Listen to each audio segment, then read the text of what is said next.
Young Tim Nolan walked into Crestwood Secondary on a drizzly Tuesday in September, gripping his cheap rucksack like a lifeline.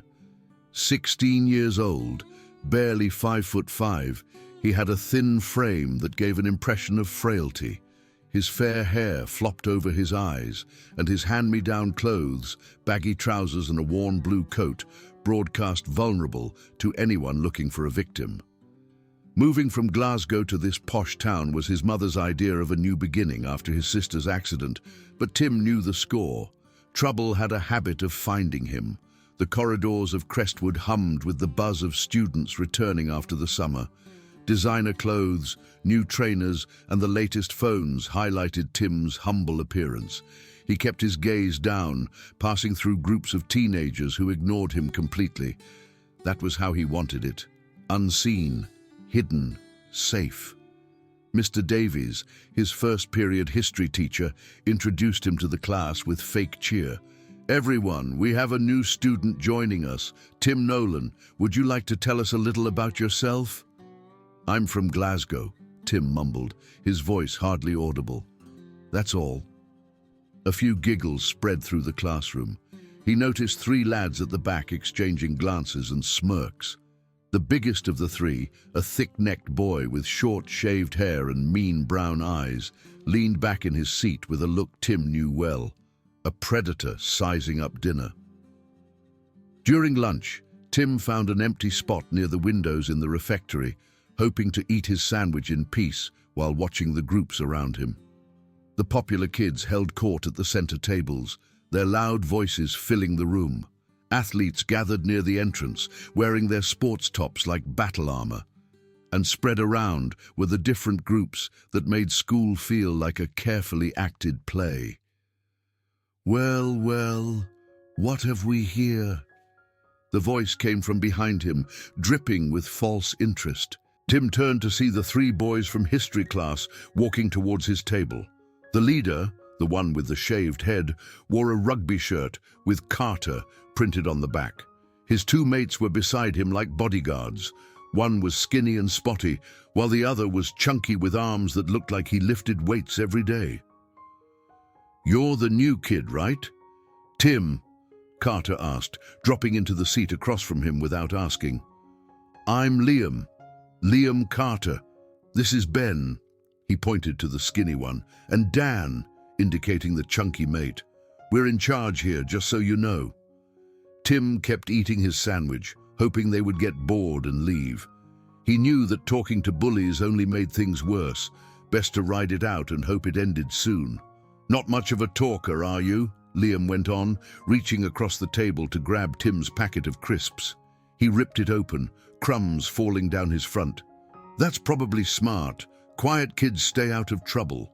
Ben snorted with laughter. "Look at him, Liam. I bet he's never even been in a fight. Probably cries when he gets a paper cut." "Leave me alone," Tim said softly, his eyes fixed on his food. "Or what?" Dan joined in, his voice sounding silly. "You gonna run home to Mummy?" "Oh wait, I heard you don't have a sister anymore. That's hard, mate. No wonder you're such a wimp." The words hit like a punch, but Tim forced himself to stay calm. His hands tightened into fists under the table, trained muscles wanting to take over. But he couldn't show that side of himself. Not here, not ever. "I think our new friend needs to learn the rules at Crestwood," Liam said, standing up and telling his mates to follow. "See you around, Tim, very soon." As they walked away, Tim took a deep breath, letting go of the stress that had tightened in his chest. Around him, other students went back to their chats, having watched the scene like people watching animals in a zoo. Nobody helped. Nobody ever did. The pattern started quickly over the next few weeks. Liam and his crew, who Tim found out were stars of the rugby team and untouchable in the school, made his life hard with careful planning. They would accidentally push into him in the corridors, sending his books flying everywhere. They'd steal his bus money, saying it was a new kid fee. In games, they'd aim for him during football with kicks that almost hurt.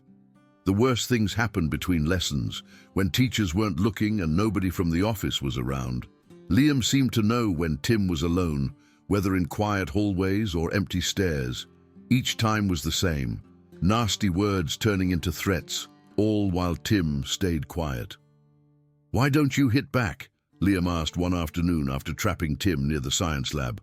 "Are you really that weak, or are you just scared?" Tim said nothing, his dark eyes staring at a spot behind Liam's head. Inside, though, he was thinking differently. Every muscle in his body looked at Liam's position, his weight, how he used his right side. Tim could see at least 4 ways to end this in less than 10 seconds, but he forced himself to stay still. He had promised his mother after they left Glasgow, no more fighting, no more violence. She had seen what that world could do, had lost her daughter because of it, and Tim didn't want to break her heart by going back to that, even if it meant being embarrassed every day. "I think he's broken," Ben said, shoving Tim's shoulder hard enough to make him stumble back, like a toy that stopped working. "Maybe we need to wind him up," Dan said, cracking his knuckles loudly, but Liam held up a hand, stopping his mates from doing more. There was something smart in his eyes, like he was looking at Tim for signs of weakness or hidden strength. "Nah, not here. Too many cameras. But soon, new boy. Very soon." The last straw was a Friday afternoon in late November. Tim had been at Crestwood for nearly 2 months, and the daily trouble was as normal as his morning alarm.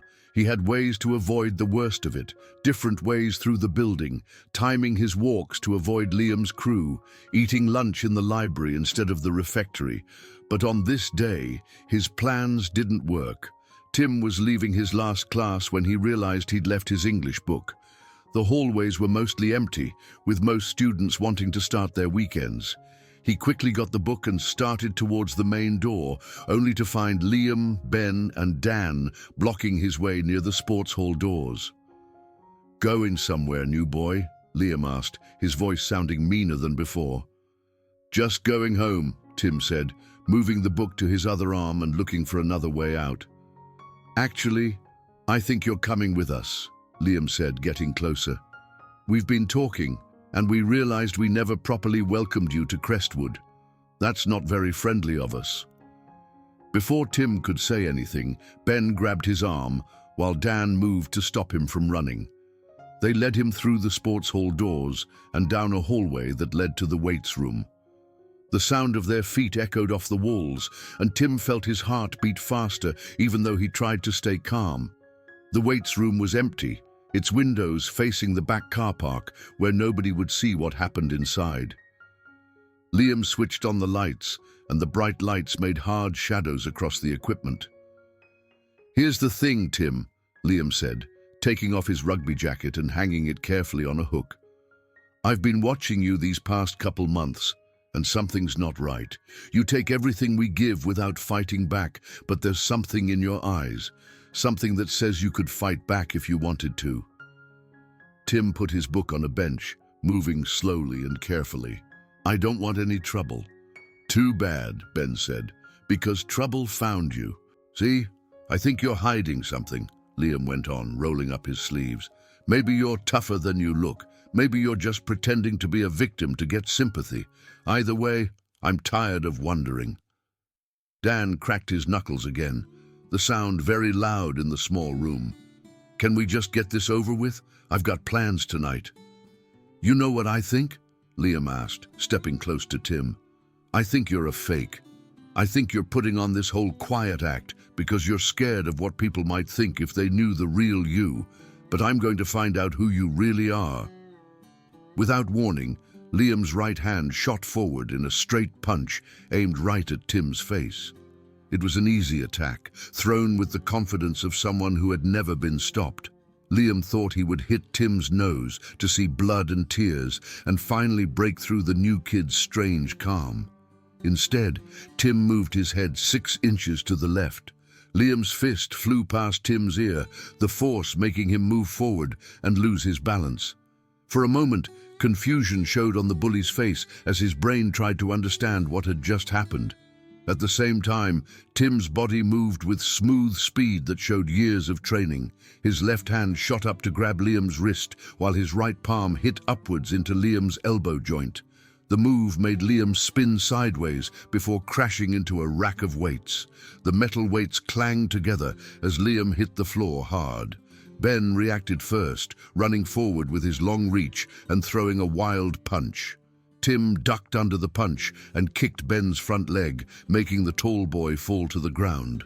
Before Ben could get up, Tim grabbed him by the shirt and helped him to his feet, only to immediately throw him back down with a perfect hip throw that sent Ben sliding across the floor. Dan, even though he was strong and lifted weights, hesitated for a moment as he watched his two mates get beaten so easily. That hesitation cost him. Tim closed the gap between them in 2 quick steps, pretended to move left to make Dan move that way, then drove his right fist into Dan's stomach hard enough to make him bend over, gasping for air. The whole thing took less than 30 seconds. Liam struggled to his feet, his rugby jacket now creased and his shaved head messy. Blood dripped from a small cut on his forehead where he'd hit the weights rack. "What the hell? How did you wanted to know who I really am?" Tim asked, his voice calm but sounding strong, filling the room. "I'm someone who's been fighting since I was 7 years old. I'm someone who spent every evening for 8 years learning how to hurt people with my bare hands. I'm someone who chose not to use those skills because I promised my mother I wouldn't become someone who uses violence to solve problems." Ben rolled onto his hands and knees, still trying to work out how he'd ended up on the floor so quickly. Dan stayed bent over, taking short breaths and looking like he might be sick. "But here's what you need to understand," Tim went on, his dark eyes looking at each bully. "Just because I don't want to fight doesn't mean I can't fight. Just because I prefer peace doesn't mean I'll let you walk all over me forever. You pushed and pushed until you broke something inside me, and now you get to see what I've been holding back." Liam wiped blood from his forehead with the back of his hand, his face showing anger, confusion, and maybe fear. "This isn't over." "Yes, it is," Tim said firmly, "because if you come at me again, I won't hold back next time." "What just happened? That was me being gentle. That was me using just enough force to make a point without seriously hurting any of you. But if you push me again, if you make me choose between your safety and mine, I'll choose mine every time." He picked up his English book and walked towards the door, stopping only when Liam called out behind him. "Wait! How do we know you won't tell anyone about this?" Tim turned back, looking at the 3 boys who had made his life hard for months. They looked smaller now, somehow weak and normal. "Because this was never about embarrassing you or getting revenge. This was about making it stop. If it stops, then we're done. If it doesn't..." He shrugged. "Well, you've seen what happens when you underestimate people." Word of the weights room spread through Crestwood Secondary faster than anything. By Monday morning, everyone seemed to know that something had happened between Tim Nolan and Liam Carter's crew, though the details were different depending on who told the story. Some said Tim was a secret martial arts expert who had beaten 3 rugby players without even trying. Others said he knew dangerous people back in Glasgow and had made threats that scared Liam into backing down. Some even said he was in a witness program and had government training. Tim ignored the whispers and stares, still wanting to be quiet and unseen. But something had changed in the school. Students who had ignored him now gave him nods in the hallways. Teachers seemed more likely to include him in class. Even the dinner lady gave him bigger portions without him asking.